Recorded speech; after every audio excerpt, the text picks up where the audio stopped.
ఈ సర్పంచ్ ఎలక్షన్లు వస్తున్నాయి, 30 లక్షలు ఎవడు ఖర్చు పెడతాడో వాడే సర్పంచ్, 50 లక్షలు ఎవరు ఖర్చు పెడతాడో వాడే సర్పంచ్. ఇది కాదండి, ఏం చేయడు. 30 లక్షలు పెట్టినటువంటి సర్పంచ్ ఏం చేస్తాడు?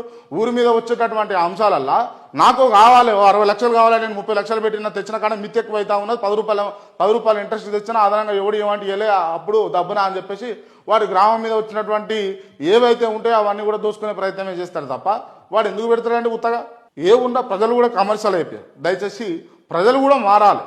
ఇక అంటే కొంతమందికి నొప్పి ఉండొచ్చు కానీ, ఇబ్బంది అనిపిస్తుండొచ్చు కానీ ప్రజలు మారాలి. ప్రజలు మారి ఈ ఓటుకు నోటు వ్యవహారాలన్నిటి కూడా పక్కన పెట్టి రాజకీయ నాయకులను తరిమి కొట్టి అసలైన రాజకీయ వ్యవస్థను నిర్మించడంలో యువత భాగస్వామ్యం కావాలి. పర్టికులర్గా ఈ ఓయూ క్యాంపస్లల్లో లేకపోతే కేయూలలో కూర్చొని, పానమూరులో కూర్చొని, మహాత్మా గాంధీలో కూర్చొని మీరు ఏదో మేము ఉద్యోగాలు చేద్దాం అని అంటే ఇక్కడ ఉద్యోగాలు వస్తలేవు. కాబట్టి ఇప్పుడు మీకు స్థానిక సంస్థల ఎన్నికలు వస్తూ ఉన్నాయి, దాంట్లో మీరు పాల్గొనండి.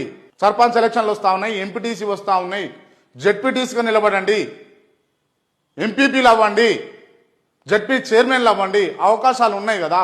వీళ్ళు ఎట్లాగూ బాగు చేయరు, వీళ్లకు అంతో కొంత భయం కలగాలి అని అంటే యువత రంగంలోకి దిగవలసినటువంటి సమయం అయితే వచ్చింది. దయచేసి దీన్ని మీరు ఖచ్చితంగా నోటిఫై చేస్తారని చెప్పేసి నేను భావిస్తా ఉన్నా. దయచేసి చేతులెత్తి మొక్కుతా ఉన్నా.